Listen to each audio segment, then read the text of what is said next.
오늘은 마태복음인데요. 우리 그 지난 1장을 간단히 요약을 하면 마태복음 1장 얘기는 이 얘기가 이겁니다. 핵심은 뭐죠? 예수와 뭐죠? 그리스도라. 지금 성경은 그리스도 안 하고 뭐라 말하고 있죠? 임마누엘. 그죠? 임마누엘이라는 뜻이 뭐죠? 임마누엘. 하나님이 우리와 함께 계시다. 자, 하나님이 우리와 함께 계시다는 게 무슨 뜻이죠? 지금 우리가 하나님이 함께 하셔서 하나님의 뭐 이렇게 얘기를 하는데 그 하나님과 함께 하신다는 게 뭘까요? 어떻게 우리와 하나님과 함께 있을 수 있나요? 하나님이 내 안에 계시니까 우리가 지금 이렇게 말을 하는 것은 진짜 말 그대로 말장난입니다. 그러니까 나 예수 그리스도를 믿어. 그렇게 말한다고 해서 소리를 낸다고 해서 예수 믿는 게 아니라니까요. 그건 성경에서 말하는 신앙생활 아닙니다. 보세요. 그러니까 이제 제가 궁극으로 요구하는 건 이겁니다.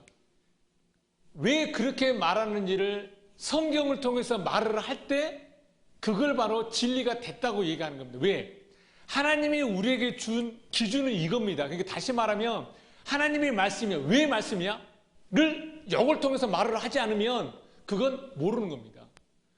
왜 하나님이 사랑이야?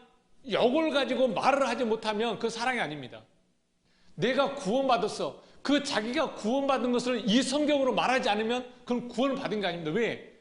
성경이 하나님이 우리에게 준 말씀, 기준, 캐논으로 주어졌기 때문에 이걸 가지고 하나님이 나를 사랑한다는 걸 말하지 못하면, 내가 구원받았다는 것을 이걸로 말하지 못한다면 그것은 구원 아닙니다.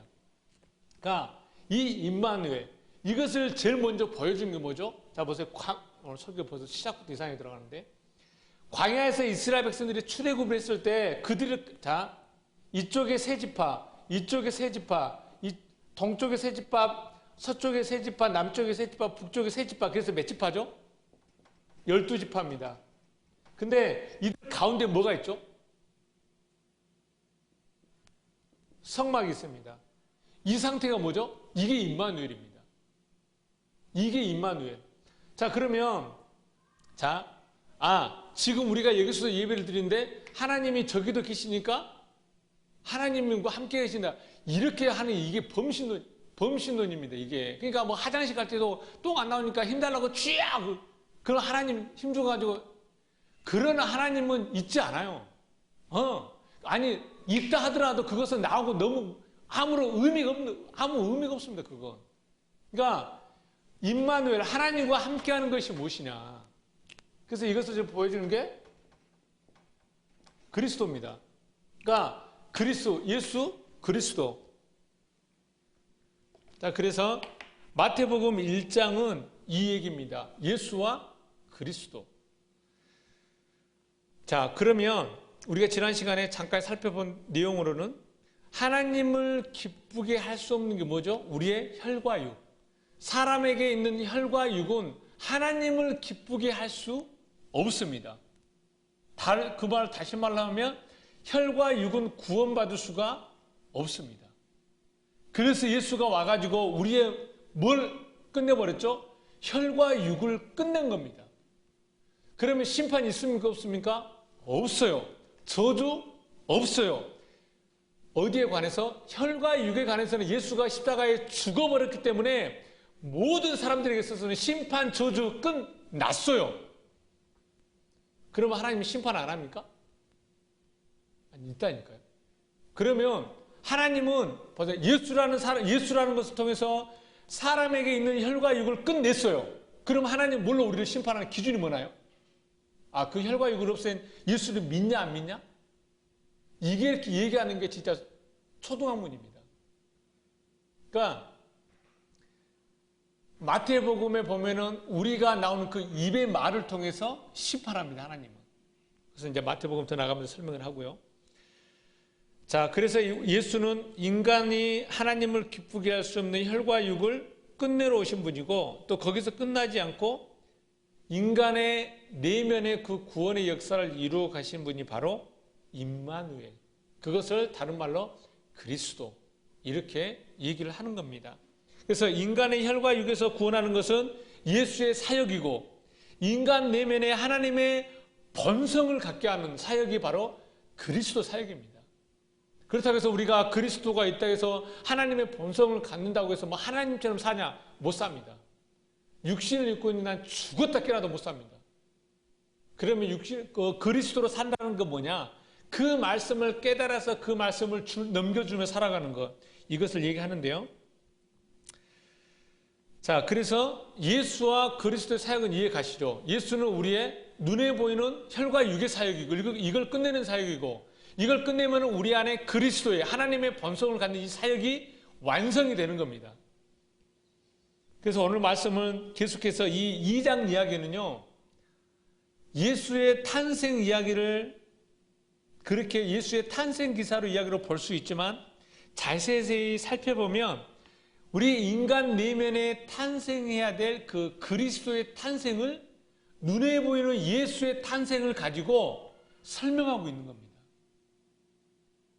이해 잘 하셔야 돼요. 목사님 설교 왜 이래? 아니, 어렵지 않아요. 예수가 육신으로 태어난 그 사건을 그대로 가지고 가서 우리의 내면에 그 그리스도가 이렇게 태어날 것이란 것을 설명해 주고 있는 부분이 2장 얘기입니다. 2장. 흔히들 모두가 알고 있는 것처럼 마태복음 2장은 예수님의 눈에 보이는 예수님의 탄생 기사입니다. 그런데도 불구하고 이 예수님의 탄생 기사와 함께 4번의 구약 성경의 예언의 말씀이 등장합니다. 그러니까 지금까지 우리는 2000년 전에 십자가에 죽은 그 예수님의 말구유에서 태어나신 그 사건을 중심으로 해서 역사적으로 이게 진짜냐 가짜냐 태어났냐 어떻게 인간의 몸에서 하나님이 태어날 수 있냐 이걸로만 이게 사실이냐 이걸 따졌는데 성경은 그거에 대해서 큰 관심을 두지 않습니다.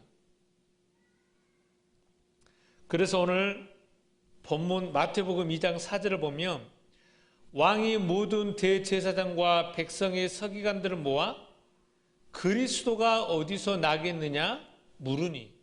그러니까 보세요.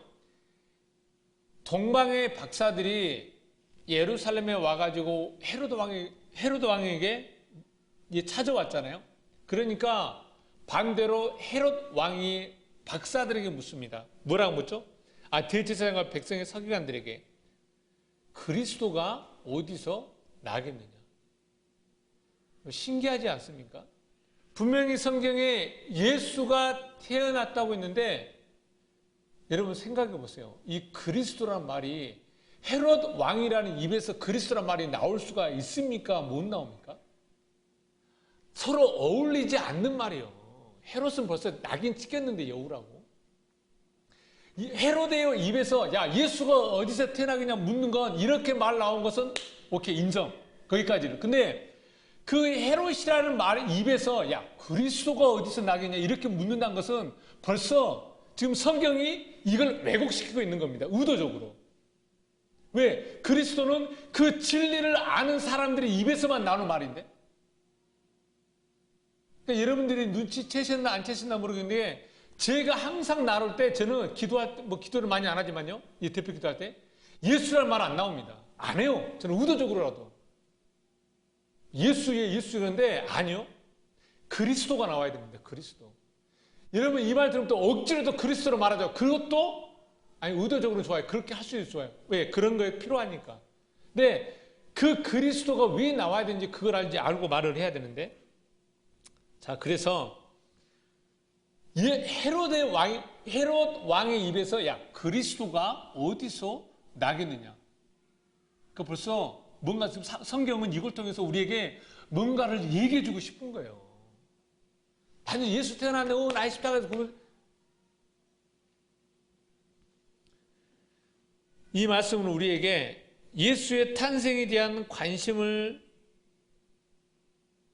관심보다는 그리스도의 나심에 대해 관심을 더 갖게 하려는 성경의 의도적인 기술입니다. 이 말씀은 앞장 1절에서는 하나님의 아들 예수가 육신의 모양으로 태어나는 것을 그리고 있다면, 지금 우리가 보고 있는 이 2장은 그 예수로 인해 우리 안에 탄생되어지는 그리스도의 탄생을 말해주고 있는 구절이 바로 이 말씀입니다. 이해 가시나요? 그러니까 예수는 내 밖에 오신 구원자라면 그리스도는 내 안에 오신 구원자라는 겁니다. 이게 여러분 명백하게 구별이 돼야 돼요. 예수, 그리스도 똑같다 그러면 이것은 진짜 아직 이게 똥인지 된장인지 모르는 거죠. 예수하고 그리스도는 정확하게 구별해야 돼요. 자, 첫 번째 예언의 말씀은, 자, 4개의 예언의 말씀이 등장하는데요. 첫 번째 예언의 말씀은 동방박사들의 등장과 함께 나오는 6절 말씀입니다. 마태복음 2장 6절 제가 읽어드리겠습니다. 또 유대 땅 베들레헴아, 너는 유대 고을 중에 가장 작지 아니하도다. 내게서 한 다스리는 자가 나와서 또 내 백성 이스라엘의 목자가 되리라 하였음이니이다. 그러니까 이 말씀은요, 구약 선지자 미가서 2장 6절에 등장하는 말씀입니다. 누가 태어났습니까? 어디서 태어납니까? 이 두 개. 누가 태어나냐? 어디서 태어나냐? 이 두 개의 사건. 그리고 그 다음 두 번째 말씀은 그리스도의 탄생이 목적, 왜 태어났느냐? 호세아 11장 1절에 등장하는 내 아들을 애굽에서 불러내었다라는 말씀의 성취를 보여주기 위해서 등장합니다. 그래서 여러분, 예수 그리스도가 애굽에 가게 된 이유는 단순히 헤롯이 예수를 죽이려고 하니까 그 생명을 보존하기 위해서 피하려고 도망가는 것으로 보여지지만, 이 말씀을 호세아의 말씀과 연관을 시키면 단순히 그 목숨을 살리려는 목적으로 애굽으로 피해가는 것이 아니라 애굽에서 내 아들을 불렀다라는 이 말씀을 성취하기 위해 갔다라는 겁니다. 그러니까 우리가 지금 이 말씀을 진짜 성경을 엄청 왜곡하고 있는데, 그러니까 이 사건은요, 바로 어떤 걸 얘기하냐면 예수의 출애굽 사건입니다. 다시 말하면 지금 우리들에게도 덕인하게 있어져야 될 우리들의 출애굽 사건이 돼야 됩니다. 안 그러면 우리는 구원 못 받습니다. 그러니까 여러분, 신앙생활은요, 이게 신앙생활입니다. 신앙생활을 한마디로 말씀드리면 예수의 탄생과 죽음과 부활과 승천과 재림, 이 5가지를 아는 것, 평생, 이게 성경에서 말한 신앙생활입니다. 이거 그 이상도 그 이하도 성경은 없습니다. 그러니까 지금 마태복음에서 예수의 이 탄생 기사를 지금 얘기하고 있는 겁니다. 탄생. 그래서 여러분, 아브라함이 갈대아 우르에서 와가지고 이스라엘 살다가 가나안 땅에 살다가 어디로 내려가죠? 애굽으로 내려가죠. 기근이 없어서 내려가지만 아브라함도 애굽에 내려갔다가 올라오잖아요. 또 누가 그죠? 모세도 애굽으로 갔다가 올라오죠. 또 누구? 다윗. 블레셋이라는 나라에 미친 정신병처럼 막 이렇게 해가지고 가가지고 블레셋에 또 나오면서 헤브론의 왕이 되잖아요. 그러니까 이런 모습들이 우리의 출애굽을 이야기해주고 있는 겁니다.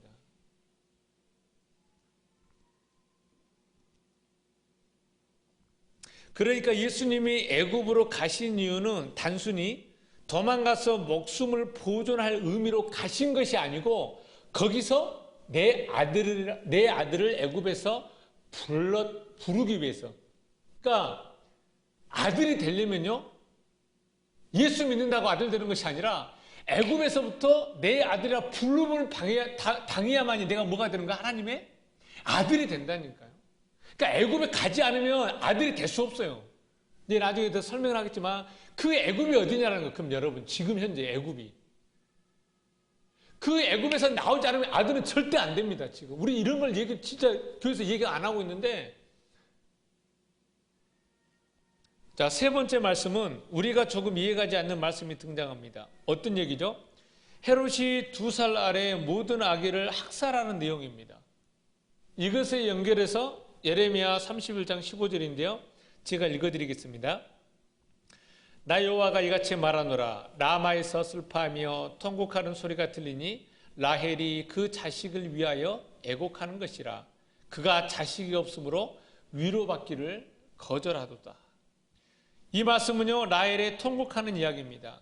그러면 이 말씀도 단순히 우리는 헤롯이 어린아이를 죽이는 유아학살의 초점에만 맞춰서는 안 된다는 것입니다. 물론 그 시대에 이런 역사가 일어났다라고 여기저기서 그런 역사가 기록되어 있지만 성경을 기록한 이 마태는 성경을 기록한 이 마태의 저자는 하나님께서 단순히 자기 아들만 애굽으로 피난시키고 나머지 애들은 싸그리다 헤롯의 무자비한 그 칼날이 다 죽여도 괜찮다라는 그런 하나님이, 그런 무자비한 하나님이 아니라는 것을 말해주고 있습니다. 그러니까 많은 사람들이 이야기를 근거로 뭐라 얘기하죠? 아니, 하나님이 우리를 사랑한다고 죄인된 인간을 구원하기 위해서 이 땅에 오셨는데 왜 그것 때문에 2살 이하의 그 수많은 애들은 죽어야 되냐라는 거예요. 그게 하나님이 우리를 사랑하는 방법입니까? 그럼 하나님 사랑 아니잖아요. 무슨 말이에요? 그래도 구원받을 사람은 구원해야지. 하나님이 세상을 사랑하면서 죄인된 인간을 구원하러 오셨는데 왜 그 사람 때문에 2살 배기 이하 애들은 다 죽어야 하냐고요.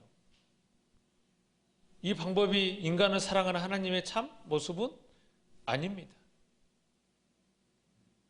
그러니까 구원받은 것을 감사해야지. 웃기고 있네. 그 말은 무슨 말이에요? 그럼 자기만 구원받으면 된다는 식이지. 어찌 그게 사랑이에요?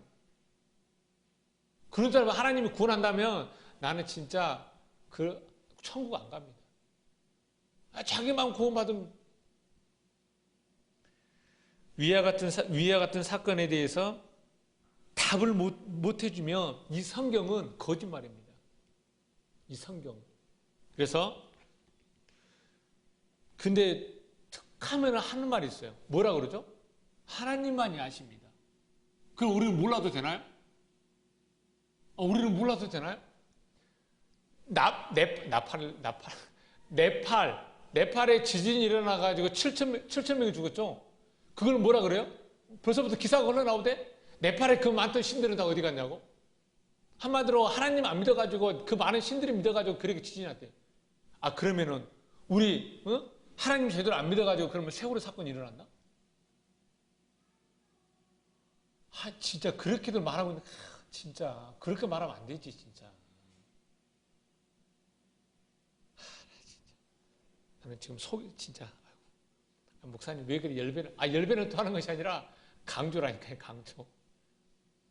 그러니까 저는 이 말씀을 참 공부하면 할수록요, 저는 예수님이 진짜 이해가요. 예수가 생각해보세요. 지금 오기표 권사님 나이뻘 되시는 이런 나이 되신 분들에게 뭐라고 말했는지 아세요? 예수가? 독사의 새끼들 하겠다니까요. 지금의 아무리 공부 잘하고 진리를 전한다 해도 어디 나이 윗사람한테 그렇게 말할 수가 있어요. 맞아 죽으려고. 안 그러잖아요. 세례 요한 안 그랬어요? 그러니까 이 하나님의 말씀 이게요. 이걸 깨달으면요. 사람과 사람과의 이해는 당연히 지키죠. 육신을 가지고 있는데. 다 지킵니다. 근데 그 안에 가지고 있는 표출은 진짜요. 분노를 표출됩니다. 이제 분노 낸다는 것이 아니고. 그러면 이 헤롯이 죽인 2살 이하의 유아 학살과 라헬이 통곡하는 이 사건을 어떻게 연결시킬 수 있는가? 이걸 살펴보겠습니다. 마지막으로 등장하는 네 번째 말씀은 나사렛 사람이라는 그 예언의 말을 성취시키고 있다고 기록됐는데, 나사렛 사람이라는 일컫는다는 이 말씀을 구약 말씀에 찾아보니까요, 한 구절도 등장하지 않습니다. 근데도 성경은 나사렛 사람이라는 말씀, 이 나사렛 사람이라는 일컫다는 이 말씀을 성취한다로도 의도적으로도 쓰고 있습니다. 구약에 안 써졌다니까요? 안 써졌어. 그러니까 지금 성경이 지금 무엇을 얘기하고 있는지 역을 봐야 되는 거죠. 그래서 나사렛 사람의 그 의미를 정확히 이해하면 그리스도가 어떤 분인가를 우리가 알 수 있는 것입니다. 그래서 이 마태복음 이 짧은 이 2장에 오늘은 2개의 말씀만 읽었지만요, 마태복음 이 짧은 이 2장의 그 4개의 구약 성경의 예언의 말씀을 통해서요, 하나님의 말씀이 어떻게 성취되고 있다는 것을 우리에게 보여주고 있는 것입니다. 사실 이 4가지 구절이 답니다, 성경에. 그래서 우리가 이 4가지 말씀을 한 절씩 한 절씩 알아보도록 하겠습니다. 자, 1절을 우리 한번 읽어볼까요? 마태복음 2장 1절입니다.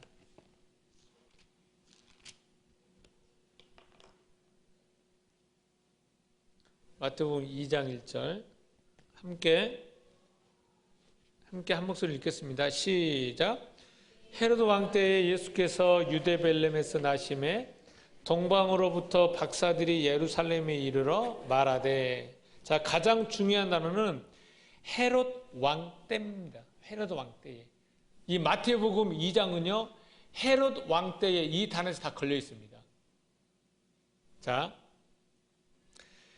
예수께서 유대 베들레헴에서 나심에 동방으로부터 박사들이 예루살렘에 이르러 말하되. 자, 동방으로부터 누가 오나요? 박사들이 옵니다.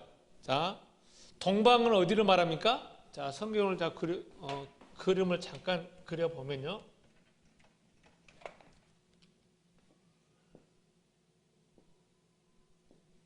이게 이스라엘이라고 했을 때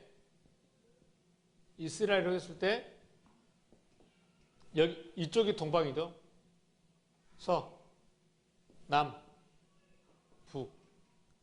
자, 그래서 이 동쪽, 그래서 지금 이제 바벨론, 그쪽 이때 당시에는 바벨론인데 동쪽에서 메사죠. 이렇게 이스라엘로 누가 오죠? 박사가 옵니다. 박사. 자, 동방의 박사들이 어떻게 유대인의 왕으로 나신 이의 그 사건을 알 수 있었냐라는 겁니다. 왜요? 동방 사람들은 어떤 사람들인가요? 이방인들입니다.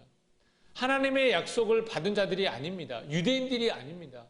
그럼에도 불구하고 이방인들이 왜 유대인의 왕으로 오신 그 그리스도의 탄생에 대해서 관심을 갖냐라는 겁니다. 왜? 이방인들인데. 왜요? 구원은 유대인들에게만 있는 것이 아니라 이방인들에게도 구원은 열려있다는 것을 보여주는 겁니다. 제가 이제 동방에 대해서 더 간단히 설명을 드리겠지만요. 그러니까 하나님의 약속은요, 모든 사람들에게 다 주어져 있다는 것을 말해주고 있는 겁니다. 자, 이 동방이라는 단어가 헬라어고 아나, 이 두 단어의 합성어입니다. 이 아나는 위인데요. 이 위는 어떤 위죠? 아나에서 위, 전치사 위는 하늘적 차원의 위, 붕 떠 있는 거. 그러니까 이 하늘 차원의 위. 이걸 성경에서 뭐라 그러죠? 진리라 그래요. 텔로스는요, 어떤 목적이 완성되는 곳, 완성이 성취, 어떤 것이 시작해가지고 완성되는 그 지점을 텔로스라 그래요. 이게 완성하다, 충만하다, 이제 충만하다는 이거 충만하다는 의미는 아니고 완성하는 겁니다. 완성. 그러니까 동방이라는 단어를 지금 한글로 번역했지만 이 뜻은 뭐예요? 직역을 하면 하늘의 것으로 완성하는 게 동방입니다. 자, 그러니까 이 두 단어를 풀면요, 하늘의 것으로 완성되는 것, 그게 동방입니다. 그러니까 동방에서 완성되는 거예요. 그러니까 하늘의 것, 다시 말하면 진리로 완성되는 것이 어디서 완성된다고요? 동방에서. 동방에서 시작해서 거기서 위의 것, 하늘의 것, 그 진리가 완성되는 것을 성경에서 동방이라고 얘기합니다. 그러니까 지금 이제 그 하나님의 구원이, 그 진리가 이제 동방으로부터 그 하나님의 진리가 완성되고 있다는 것을 의도적으로 동방이라는 단어를 설명해 주고 있는 것입니다. 자, 이 동방이라는 단어를 제가 몇 군데 성경을 읽어보면요, 여러분들이 잘 아는 구절이에요. 창세기 2장 8절의 말씀. 여호와 하나님이 동방의 에덴의 동산을 창설하시고, 에덴 동산을 어디다 짓죠? 동방에다 짓는 거라니까요. 거기서 그 사람들을 거기에 두시니라. 동방에 에덴 동산을 만들어서 거기다 사람을 뒀어요. 왜? 거기서 그 사람을 진리로 완성시키려고. 동방이라는 단어가. 그러니까 왜 이렇게 성경을 해석을 해야 되냐면, 여러분, 하나님의 세계에, 영이라는 세계에 동쪽, 남쪽, 북쪽, 서쪽 이런 방향이 있을까요? 없다니까요. 왜 제가 보세요. 하나님의 나라에 크고 작다는 의미가 있어요, 없어요? 없어요. 그러니까 제가 자꾸 말하는 걸 교회 부흥을 수로 보면 안 되는 이유가 그래서 그러는 거예요. 자꾸. 하나님의 나라는 수, 부피, 질량, 눈에 보이는 이유 많고 적음에 그렇게 말할 수 없다니까요. 제가 무조건 얘기하는 것이 아니라 그렇게 본다면 나는 아직도 그 세계에 못 들어간 거지, 지금. 이사야 24장 15절 말씀. 그러므로 너희가 동방에서 여호와를 영화롭게 하며, 어디서 여호와를 영화롭게 한다고요? 동방에서. 바다 모든 섬에서 이스라엘의 하나님 여호와 이름을 영화롭게 할 것이라. 자, 그러면 이 24장 15절을 좀 더 설명을 할게요. 그러므로 너희가 동방에서 여호와를 영화롭게 하며 바다 모든 섬에서 이스라엘의 하나님 여호와 이름을 영화롭게 할 것이라. 그러면은 동방과 바다 모든 섬에서 여호와를 영화롭게 한다 그러죠. 그럼 동방이 뭐라는 거예요? 섬이라니까요. 여러분, 지금 우리가 살고 있는 대한민국이 섬입니까? 육지입니까? 육지 아니야. 섬이요. 왜? 바다가 더 넓은 거예요, 지금. 성경은 이 육지를 가지고 우리가 살고 있는 육지에 살고 있다는 웃기네. 하나님은 보기에는 이게 섬이라니까. 이걸 섬이라 그래. 그래서 시편에 그래. 야, 섬들아 조용히 하라고. 섬들아 바다야 조용히 하라는 이유가 그런 거예요, 지금. 그러니까 우리는 성경을 볼 때 우리 시각으로 보는 게 너무 많아. 성경은 하나님은 이 육지를 섬으로 보고 있습니다. 완도만, 제가 살고 있는 완도만 섬이 아니라 저 고금도인데 고금도 섬 아니에요. 다 똑같은 섬이 하나님으로 고금도든 뭐야 지금 세계지도 다 섬이요. 예, 그런 뭐요? 섬도 섬이야, 다 섬이요. 하나님은 그냥 다 바다에 둘려 있잖아요. 지금 하나님은 그 섬으로 보는 거예요. 이걸 뭐라 그래? 동방. 그러니까 여기서 우리가 진리가 하늘의 것으로 완성이 되어야 되는 거니까 어디 방향이 있는 것이 아니라. 그러니까 지금 있는 여러분이 동방일 수도 있고 지금 여러분이 있는 것이 땅끝일 수도 있고. 그러니까 이들이 맞다 그러네. 소리 지르고 보니까. 자, 시편 110, 우리 찾아보세요. 시편 119편 152절. 그러니까 여러분 성경을요, 많이 아는 것도 중요하지만 한 구절을요, 하나를 정확히 알아가는 게 지금 중요해요. 저도 왜 우리 교회 빨리 성도 가지고 빨리 유지되고 빨리 이런 거 안 하고 싶겠어요. 내가 지금 제일 급해. 지금 먹고 살기 힘들어 지금. 근데 일단 여러분들이 진리가 말씀에 대해서 그래 말씀은 이거라는 말은 못하지만 어느 정도 확신이 있을 때까지 제가 이렇게 지금 할 수밖에 없는 거예요. 그러니까 아주 답답해 지금. 자, 시편 119편. 시편 119편. 시편 119편 152절. 그러니까 말씀을 듣든 안 듣든 저는 상관없어요. 저야 어차피 저는 이 말씀 전하러 왔지 말씀만 안 들으면 안 들은 사람만 소리하니까. 그러니까 저는 아무 상관없어. 시편 119편 152절. 자, 다 찾으셨죠? 함께 읽겠습니다. 시작. 내가 스톱. 이 전부터라는 단어가 동방이라는 단어입니다. 번역을 이렇게 했어요.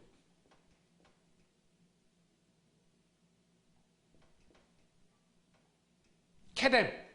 케뎀이 지금 동방인데 다 다른 쪽에 동방이라고 번역했다가 여기 그러니까 이럴 때 원문을 보여줘야 되는데 내가 전부터 이 전부터라는 단어를 동방이라는 단어인데 전부터라고 번역을 했다니까요. 왜? 이 동방이라는 이 동쪽이라는 케뎀의 의미가 뭐냐면은 반대쪽입니다. 다시 말하면 내 앞에 있는 거. 그러니까 제가 저번에 설명드렸죠. 배들에 대해 설명할 때 동쪽은 우리에게 좋은 거예요, 나쁜 거예요? 동쪽은 우리에게 반대되는 개념입니다. 나에 대해서 일어나서 나에게 쳐들어오기 때문에 동쪽은 반대, 서쪽은 바다, 남쪽은 사막, 북쪽은 어둠, 동서남북. 그럼 좋은 갈 데가 있어요, 없어요? 없다니까요. 그래서 하나님이 아브라함이 그랬잖아요. 야, 동서남북을 바라보라. 내가 보이는 땅을 다 줄게. 그러니까 지금 다 우리가 이걸 지경을 높이네. 웃기고 있네. 동서남북 쳐봐도 갈 데가 없네? 그럼 어디 있어야 돼? 자기가 지금 있는 곳이 어디요? 베델이 뭔데? 하나님의 집. 그래, 네가 하나님의 집이 돼야 어디를 가더라도 하나님의 집이 되지. 그러니까 이것은 번역을 전부터라고 번역을 한 거예요. 자, 계속 읽어보자고요. 내가 전부터 그렇죠. 주의 증거들을 알고 있었으므로 전부터라고 번역 안 하면 동방이라고 번역하면 뭐예요? 내가 동방으로부터 주의 증거들을 알았다고요. 그러니까 사실 하나님이 우리를 동쪽에서 우리를 만들어가요. 동쪽이 뭔데? 우리의 반대되는 것. 자, 이거 이해 잘 하셔야 돼요. 자, 우리의 반대되는 게 뭐죠? 네? 네. 우리는 눈에 보이는 거예요? 보이지 않는 거예요? 보이는 존재죠. 그럼 우리의 반대는 뭐예요? 보이지 않는 거라니까요. 그러니까 사실 성경은요, 나쁜 게 한 구절도 없어요. 나쁘게 두 개로 나눠버리니까 나쁜 거지. 그러니까 하나님은 보세요. 물론 자 보세요. 그러면은 하나님이 우리는 보이는 것, 하나님은 보이지 않는 것인데 그 보이지 않는 것을 알게 하기 위해서 우리에게 주어진 게 뭐예요? 눈에 보이는 거죠. 그러면 그 눈에 보이는 것은 하나님 입장에서는 어떤 거예요? 반대라니까요. 이해 가시죠? 하나님의 입장은 왜 하나님은 보이지 않는 것 자체인데 그걸 설명해서 눈에 보이게 해줬기 때문에 눈에 보이는 것은 하나님의 입장에서는 뭐예요? 그걸 뭐라 그래? 성경에서 거짓. 그걸 우상. 그걸 뭐라 그래? 꿈. 이때 설명이 나올 거예요. 자, 그래서 이 동방이라는 단어는 그런 의미를 가지고 있습니다. 자, 그리고 이번에 이제 텔로스. 여러분 이 단어 중요해요. 이 단어. 자, 마태복음 24장 13절 한번 찾아보세요. 마태복음 24장 13절.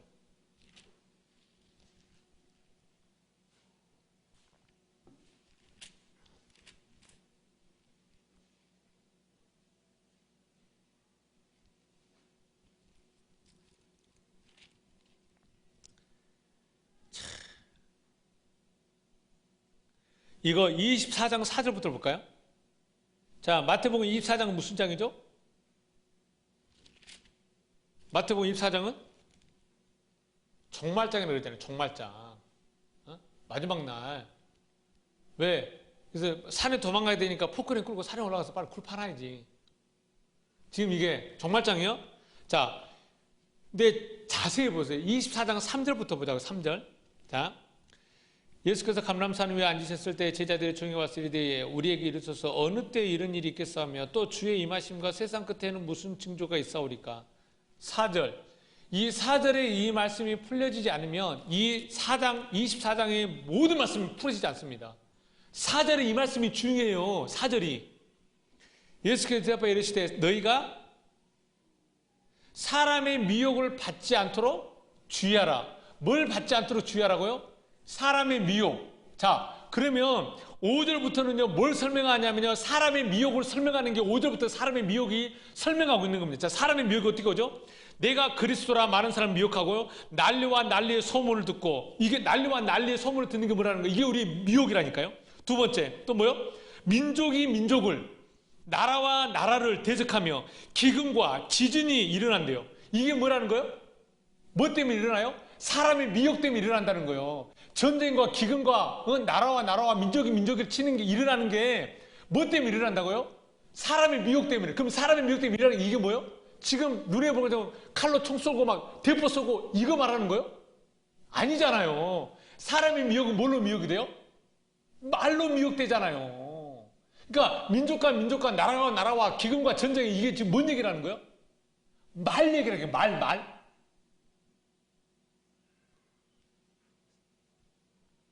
8절. 근데 이 모든 것은 재난에 뭐라고요? 여러분 보세요. 여러분들이 자 보세요. 민족이 민족을 쳐요. 왜? 이게 무슨 말이에요? 나라가 나라를 친다라는 게. 지금 여러분들이 알고 있던 나라가 있잖아요. 쉽게 해서 여러분들 그렇다는 거 잘 들으세요. 오해하지 마시고. 율법대로 신앙생활을 하고 있었던 그 사상대로 했던 그 신앙생활의 그 나라가 있었는데 이제 진리라는 그 하나님의 나라가 와가지고 이 나라하고 지금 어때요? 여러분들이? 부딪히잖아요. 지금. 그럼 이게 뭐라는 거예요? 재난의 시작이라니까 지금. 이게 시작이에요. 뭐 총하고 싸우고 뭐 이제.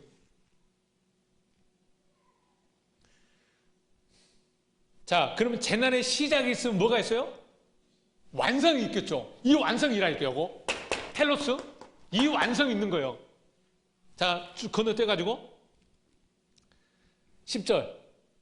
그때 많은 사람이 실족하게 되어 서로 잡아주고 서로 미워하겠으며 이게 지금 뭐 전쟁이 일어나지고 뭐 사람 이건 얘기 아니에요. 말을 해가지고 자 11절. 그 다음에 거짓 선지자가 맞이르라 많은 사람을 그럼 보자고요. 거짓 선지자는 뭐예요? 말을 미혹하는 거예요. 12절. 불법이 성함으로 많은 사람이 사랑이 식어지리라. 자, 참 이게 진짜 성경 말씀이 참 너무 대단한 게 불법이 성함으로 그럼 불법이 뭐가 불법이요? 거짓 선지자. 거짓말을 말하는 거. 진리를 말하지 못하는 그게 불법이요. 그게 성함으로 뭐가 식어진다고요? 사랑이 식어진다. 그럼 사랑이 뭐예요? 진리를 말하지 못하는 게 그게 사랑이 식어지는 거라니까 지금. 이 말씀이 패스. 13절. 이것도 여기까지 왔습니다. 13절. 그러나 끝까지 견디는 자는 구원을 얻으리라. 14절. 이 천국 복음이 모든 민족에게 증언되기 위하여 온 세상에 전파되리니 그제야 끝이 오리라. 이거 백투 예루살렘 해가지고 다시 복음이 돌고 돌아가지고 유럽을 거치다가 미국 거쳤다가 지금 일본 와가지고 우리나라 거쳐가지고 중국으로 넘어가고 이 중국의 복음이 지금 네팔도 지진이 났으니까 그 복음이 그쪽으로 또 넘어갈 것이고 그러다 보면 그 옆에 예루살렘에 도착하면 복음이 예루살렘 끝으로 갔으니까 예수님 오네. 이런 그 얘기 아니고. 자, 근데 이게 13절을 볼게요. 13절. 그러나 끝까지라는 단어가 있잖아요. 끝까지. 텔러스. 이것을 끝까지로 번역했어요. 이거 완성이요. 완성할 때까지 어떻게 한다고요? 견디는 자는. 그럼 견딘다고 했는데 어떻게 견디나요? 막 꾹 참고 이거 아니요. 아니 세상에서 견디는 견뎌야지. 배 꼴려도 내가 어쩔 수 없이 살라니까 참아야지. 견뎌야지. 근데 나같이 성질 개떡 같으면 그냥 한 대 치르고 그냥 나오든가. 그거 안 될 바면 그냥 꼭 참어. 지금 여러분 하나님 그렇게 믿고 있지 않나요? 하나님이 나보다 힘이 세니까 말 한마디 잘못하면 겁 한번 치르고 지옥 벌 것 같으니까 내가 하나님보다 힘이 없으니까 와서 예배 들어줍니까? 그러면 안 하도 돼요. 왜? 더 그냥 더 편하게 사세요. 세상 더 편하게 살잖아요. 지금 사람들. 자, 여기서 견딘다는 것은 무슨 뜻이냐면 휘포모네. 무슨 뜻이냐면요. 뭐뭐 아래에 머물다. 뭐뭐 아래에 머물다는 뜻이 견디다고 지금 번역을 하는 거예요. 자, 그럼 보자고요. 하나님, 진리, 생명은 어디에 거? 위에 거. 아래의 것은 그건 뭐요? 율법. 율법이라 그래, 아래의 거. 그러면 자, 보자고요. 아래에 머무른다는 것은 율법에 머무르는 거. 자, 그러면요. 완성은 뭐 가지고 우리가 완성이 되죠? 다시 말하면 우리가 진리는 뭘로 알게 되는 거예요? 그죠? 눈에 보이는 이 진리를 가지고, 눈에 보이는 성경을 가지고 보이지 않는 그것을 깨닫는 거잖아요. 자, 율법이 뭐예요? 눈에 보이는 겁니다. 성경이 사실 이게 율법이잖아요. 이걸 가지고 우리가 끝까지 이 안에 머무르 말미암아 여호와에 있을 때 그 완성에 도달하는 겁니다. 그럼 이게 우리에게 나쁜 거예요? 아니에요. 지금 이게 뭔지 몰라서 그러는 거지. 그러니까 끝까지 견딘다는 것은 우리가 율법을 통해서 이 완성에 성취되는 겁니다. 그러면 그게 뭐라는 거예요? 구원을 그 다음 句 읽으세요. 구원을 얻으리라가 미래 수동태입니다. 구원이 언제 이루어진다고요? 미래에 이루어져. 여러분 지금 구원 받은 걸 믿습니까? 아멘. 해봤자 이거 진짜 그러니까 말씀 전하는 사람이 성경 원문 한 번도 안 보고 지금 말씀 전하는 거예요. 지금 구원 받는다고? 미래 수동태 우리 저 누구지? 채련 청년. 미래 수동태는 지금 현재야 미래야? 미래라니까. 근데 지금 다 구원 받았다고? 그 하나님은 미래 수동태로 준다 그랬는데 너희는 이 사람들은 지금 현재 구원 받은 거 믿습니까? 아멘. 구원 받았대. 그럼 어떻게 해야 돼? 그러니까 마음으로 보니까 입으로 그렇게 설명할 거예요.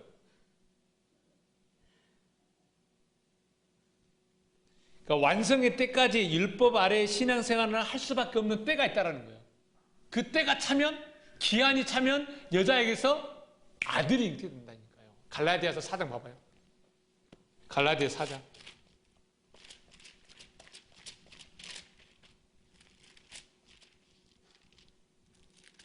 갈라디아 4장 1절.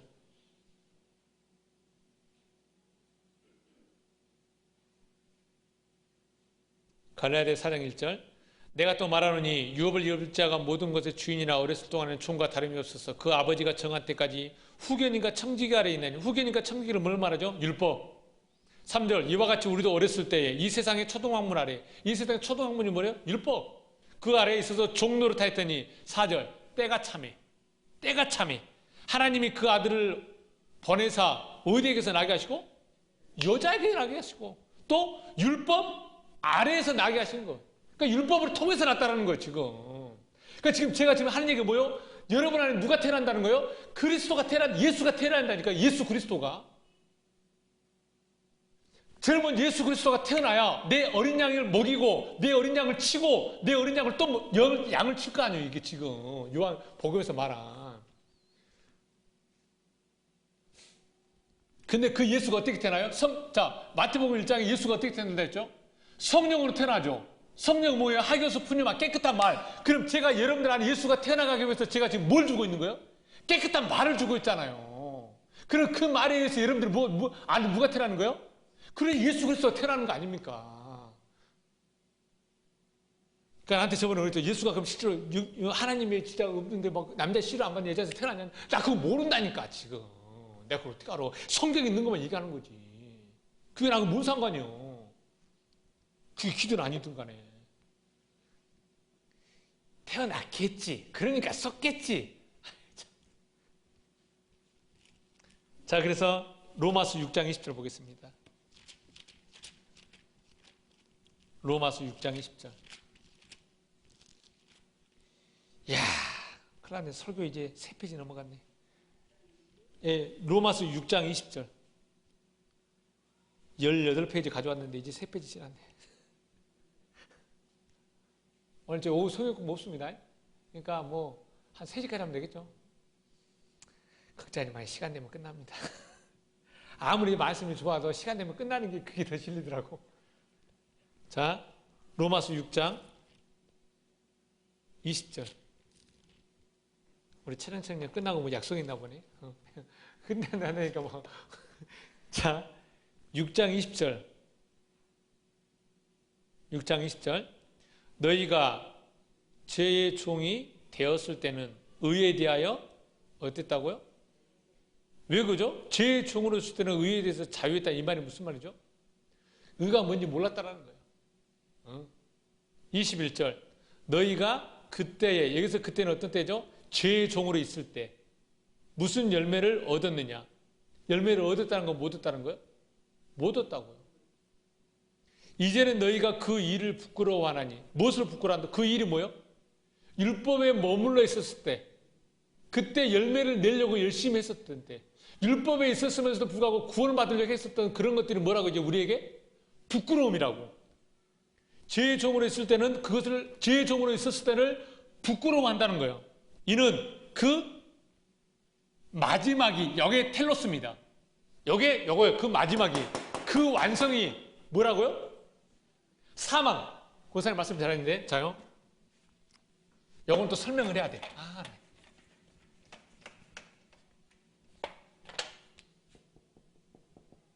텔로스가, 자, 이게 그 마지막이라는 단어거든요. 이게 지금 사망이라고 그랬어요. 자, 텔로스가 완성이라고 그랬죠? 완성, 진리로 완성되는 그 기간인 거예요. 자, 다나토스가 이걸 사망으로 번역했는데 번역이 어떨 때는 죽음이라고 번역하고 어떨 때는 사망이라고 번역했는데 제가 몇 번 설명했을 거예요. 이 다나토스 사망, 이 죽음은 좋은 겁니까? 안 좋은 겁니까? 박선엽 선생님 대답하셔야 돼요. 좋은 거죠. 이게 무슨 뜻이에요? 무슨 죽음이에요? 말씀으로의 완성의 죽음을 뭐라 그래요? 다나토스라 그래요. 성경에 죽다라는 단어가 여러 개 나와요. 다나토스가 있고 크테이노라는 죽음이 있고 드메스코라는 죽음이 있고 이 죽음은 뭐고 이 죽음은 뭐고 이 죽음은 뭐냐라는 거예요. 예수가 십자가에 많은 사람들이 눈에 볼 수 있게끔 죽었던 그 죽음은 뭐예요? 요거 크테이노. 그럼 이 죽음은 뭐예요? 눈에 보고 죽었잖아요. 그 죽음은 뭘 설명하기 위해서? 진리의 완성의 죽음이 뭔지를 설명하기 위해서 이걸 설명하기 위해서 이걸로 죽은 거라니까요.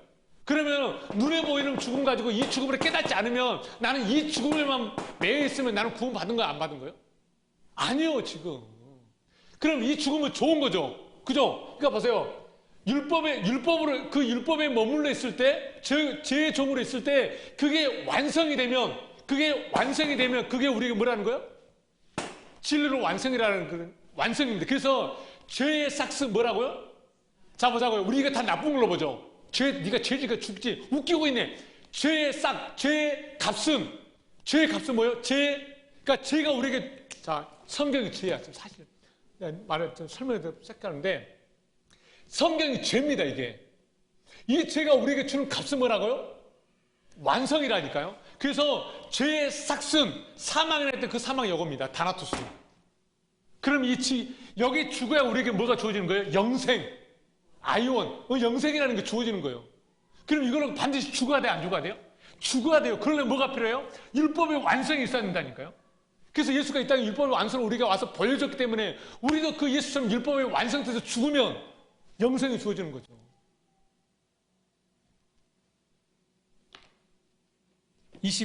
로마서 6장 22절.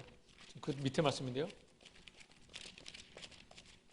그러니까 저한테 설교를 1시간은 좀 부족해. 한 3시간 줘야 되는데. 뭐 다른 교회 보니까 막 기도 시켜 많이 하는 거 이거 3시간 하고 있는데 로마서 6장 20절. 자, 그때 읽었죠? 그 일을 부끄러니 이는 그 마지막에 사망임이라. 22절. 그러나 이제는 너희가 죄로부터 해방되고 하나님께 종이 되어 거룩함에 이르는 열매를 맺었으니. 자, 보자고요. 너희가 죄로부터 해방되고 하나님께 종이 되어 거룩한 열매를 맺었죠. 그게 무슨 말이에요? 죄에 머물러 가지고 죄 완성으로 지금 다나토스라는 열매를 맺었다니까요. 그 마지막은 뭐라고요? 영생. 여기서 이 마지막이라는 단어가 뭐예요? 텔로스. 이거의 그 열매가 완성이 되는데 그 열매가 뭘로 완성되는 거예요? 영생으로. 그러면 그 자는 이 땅에서 육신을 가지고 살고 있지만 뭘 살고 있는 거예요? 영혼으로 살잖아요. 그러면 육신의 죽음이 중요해요, 안 중요해요? 필요 없지. 그러니까 죽는 게 기쁜 거라니까요, 지금. 지금 다 죽는 거 두려워하잖아요.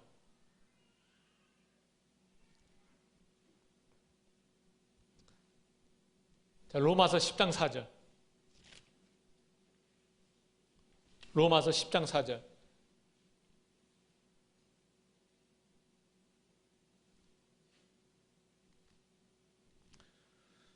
로마서 10장 1절부터.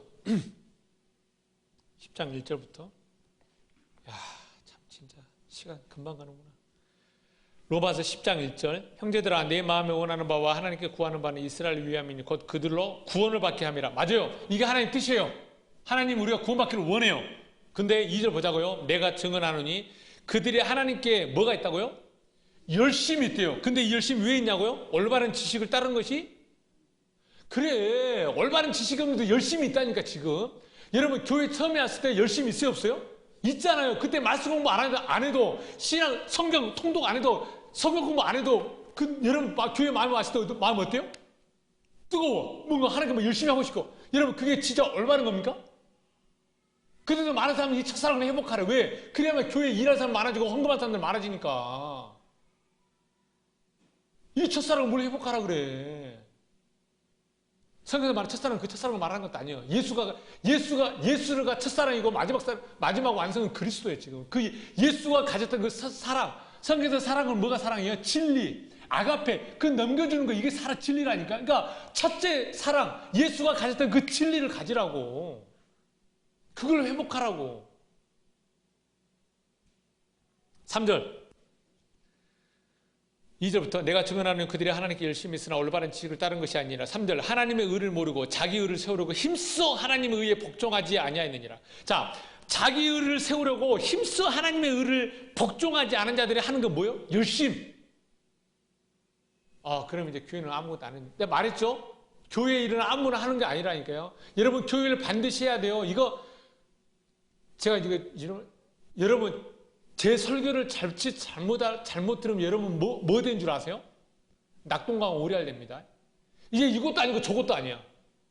저렇게 신앙생활 하다가 이거 왔는데 진짜 뭔가 율법도 자유해지고 했는데 또 그러면서 세상 그거 모르고 이제 또 그것만 안 하고 그러면 이것도 아니고 저것도 아니네. 낙동강 오리알 된다니까요. 우리는 진짜 짬뽕 되는 거야. 이제 진짜 괴물 되는 거, 마귀 되는 거, 진짜 괴물 되는 거예요 지금. 그러니까 이걸 아예 안 들었으면 괜찮아. 그냥 율법 신앙서 열심히 했으면 되는데 이제 이거 좀 들으니까 어때? 이제? 그러니까 그래도 이건 여러분의 몫이야. 제 탓 아니야. 저는 하여튼 이거 넘겨주는 것밖에 없는 거예요. 저는. 심판은 본인들이 다 나가는 겁니다. 겁주는 거 아닙니다. 저는 있는 그대로 말해야지. 4절. 그리스도는 모든 믿는 자에게 의를 이루기 위하여 율법의 마침이라는 단어가 텔로스입니다. 그러니까 보세요. 그리스도는 모든 믿는 자에게 의를 이루기 위하여 율법의 완성이 되시니라. 그러면은 우리가 율법이 완성됐다는 것은 뭘로 나타내는 거예요? 그리스도. 그럼 그리스도는 어디에 오시는데? 여러분 안에 오시잖아요. 그리스도로 말씀으로 성령으로. 그럼 그게 뭐가 된 거예요? 율법의 완성.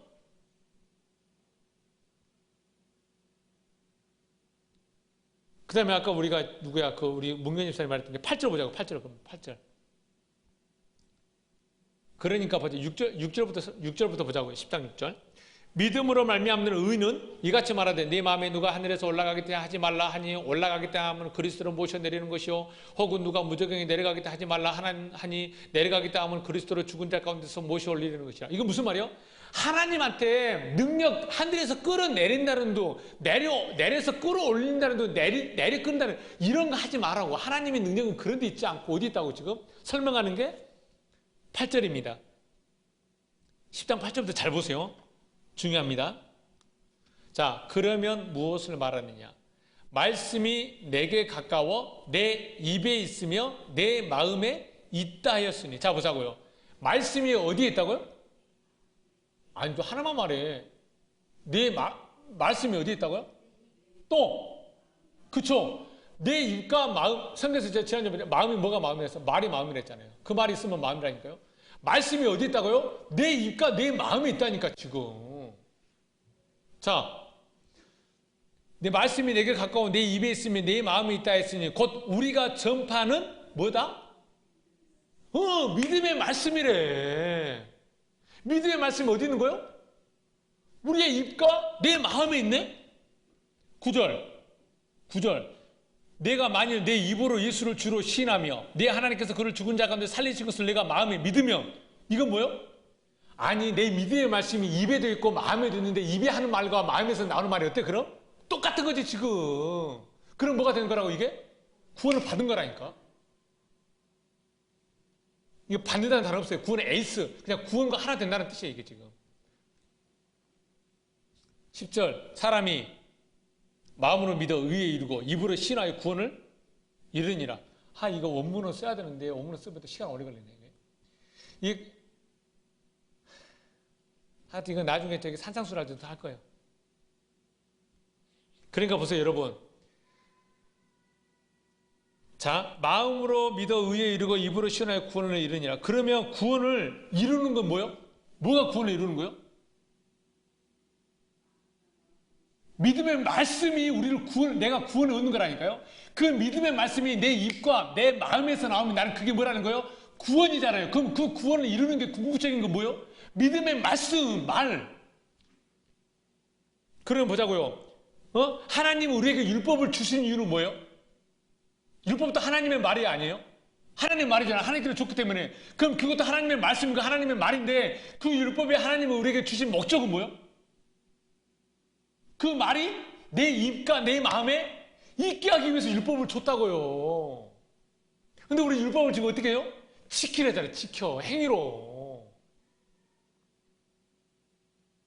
율법을 준 목적은 하나님의 믿음의 말씀입니까? 피시도 그 믿음의 말씀이 내 입과 내 마음에 있게 하기 위해서 율법을 줬다고. 그런데 율법을 행해. 눈에 보이게. 근데 지금 일반 교회에서 때 율법 가지고 성도들을 어디에 빠뜨려놨어요? 죄라는 울타리에 딱 가둬놨어. 죄. 그래서 맨날 와가지고 일주일마다 아침마다 하나님 나의 죄를 용서해 주십시오. 아니 그러면 어떤 분한테 전화 왔더라고. 저는요 목사님 설교 듣기 전에는요 일반 교회 다니면서 내가 그렇게까지 예수를 십자가에 죽일 만큼 큰 죄를 지었나? 생각보다 그럴 정도의 죄를 안 지은 것 같다는 거예요. 그렇게 생각하는 게 막 당연하다니까. 근데 우리는 그 생각도 없어. 예수가 나의 죄 때문에 왜 구원받으려고 천국 가려고 그 마음 때문에 내가 예수 죽여서 그가 무도한 죄를. 아니 그렇게 사람 죽일 만큼 큰 죄 졌어요 문경재 집사님? 남편하고 좀 싸우고 자식들을 먹여 살리기 위해서 열심히 하고 또 뭐 그런 거 또 좀 거짓말한 거 하고 뭐 어디 있어? 그러면 예수는 맨날 죽여 매주일마다. 그 예수가 불쌍한 거라니까. 맨날 예수가 나의 죄 때문에 죽고 나 예수 나의 죄. 아니 그럼 예수가 그 한 번에 끝냈는데 그걸 왜 계속 죄는 사라졌는데 아직도 그 죄의 율법의 조항에 매여 있는 사람들이.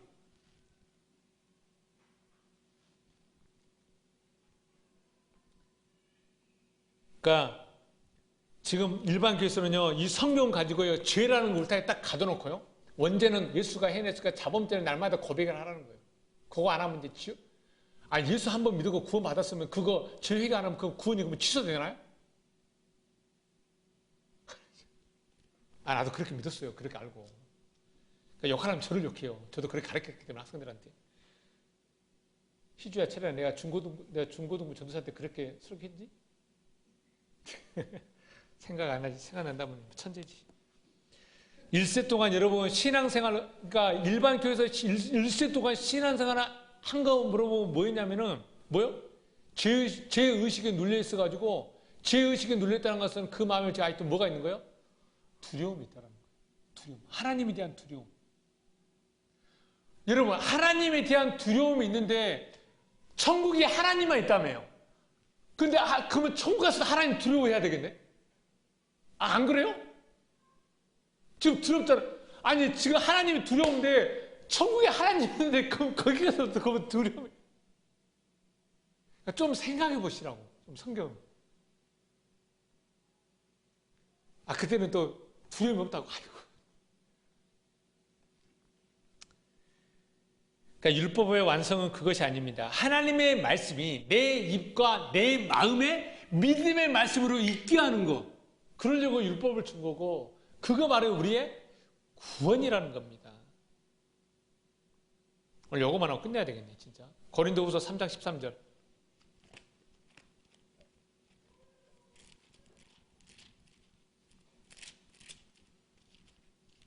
고린도후서 3장 13절.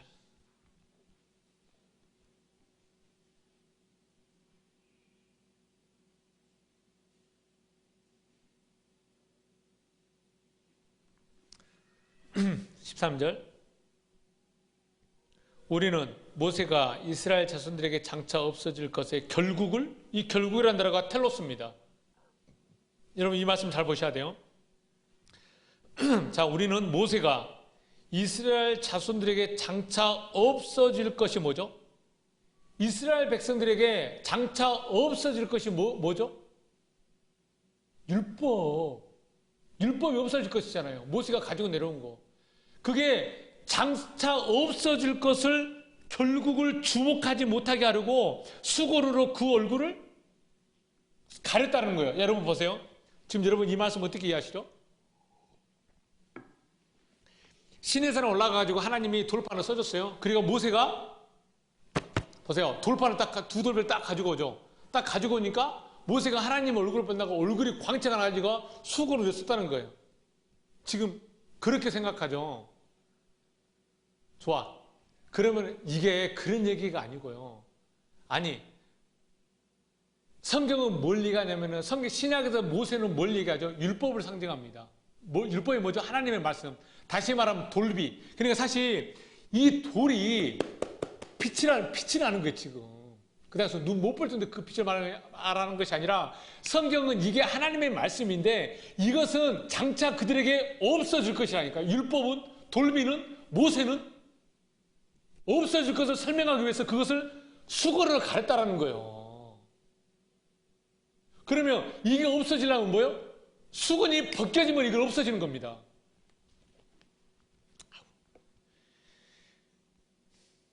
그러니까 돌비는 율법을 상징하기 때문에 그 율법은 결국 우리에게 없어져야 될 초등학문입니다. 그러면 이 수건이 언제 벗겨지나요? 15절 보자고요. 자, 15절. 14절부터. 3장 14절. 그러나 그들의 마음이 완고하여 오늘까지도 구약을 읽을 때 그 수건이 벗겨지지 아니하고 있으니 그 수건은 그리스도 안에서 없어질 것이라. 여러분, 이 하나님의 이 율법에 이것이 사라져야 돼, 끝내야 되는데 왜 이게 왜 사라지지 않죠? 지금 벗겨지지 않죠? 지금 읽은 말씀으로 여러분이 대답해야 돼요. 다시 한번 보세요. 14절. 그들의 마음이 완고하여 오늘까지도 구약을 읽을 때 그 수건에 벗겨지지 아니하고 있으니 왜 이 구약 수건이 벗겨져야 되는데 왜 아직도 안 벗겨지죠? 뭐 때문에? 그렇죠. 마음이 완고하기 때문에. 마음이 강팍해. 그렇기 때문에 하나님의 말씀이 안 벗겨지는 거예요. 그러면 그 다음 글을 보자고요. 그 수건은 어디서 없어진다고요? 그리스도 안에서. 자, 그럼 그리스도는 어디 있어요? 내 안에 있죠. 그러면은 마음이 강팍함과 그리스도 이 두 가지 말씀을 대비하고 있잖아요. 그러니까 내 안에 그리스도가 있으면 나는 마음이 완고하지가 않아. 그 말씀 수건이 벗겨진 거예요. 다시 말하면 내 안에 그리스도가 없으면 나는 마음이 어때요? 완고한 거라니까 지금.